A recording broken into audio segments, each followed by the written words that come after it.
baked cookies for church fundraisers, and had this laugh that made you feel like everything was going to be okay.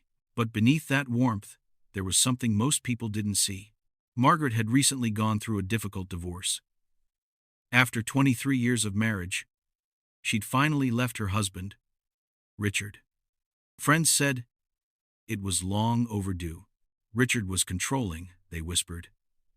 He didn't like her going out, didn't like her having her own money. The divorce was finalized in October, and Margaret moved into a small rental house on Maple Street. For the first time in decades, she was alone, and at first, she seemed okay with it.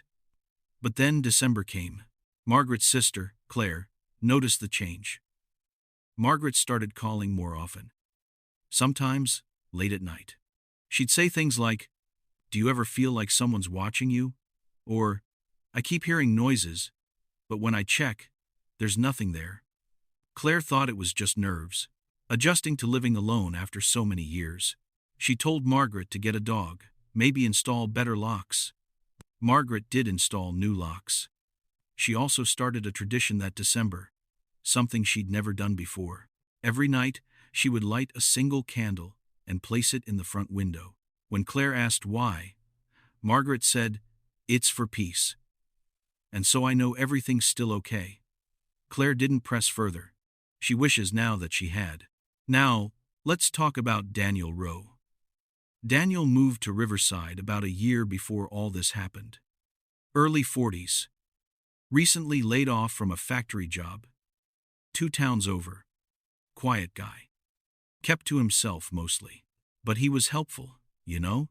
The kind of neighbor who'd shovel your driveway without asking, or help you carry groceries. Margaret appreciated that. After the divorce, Daniel started coming around more often. He'd check in, ask if she needed anything, bring her firewood when it got cold. People in town thought it was sweet. A lonely man and a lonely woman, maybe finding companionship. But there were a few people who thought Daniel was a little too interested, a little too present. Margaret never complained, though. In fact, she seemed to trust him. She even gave him her spare key in case of emergencies. That detail becomes important later. So here we are. A kind woman trying to rebuild her life. A helpful neighbor who might be too helpful. And the shadow of an ex-husband who doesn't seem ready to let go. Margaret's last words to her sister, spoken on December 27th, still echo. "If anything happens to me, Claire, look at the candle." Claire laughed it off.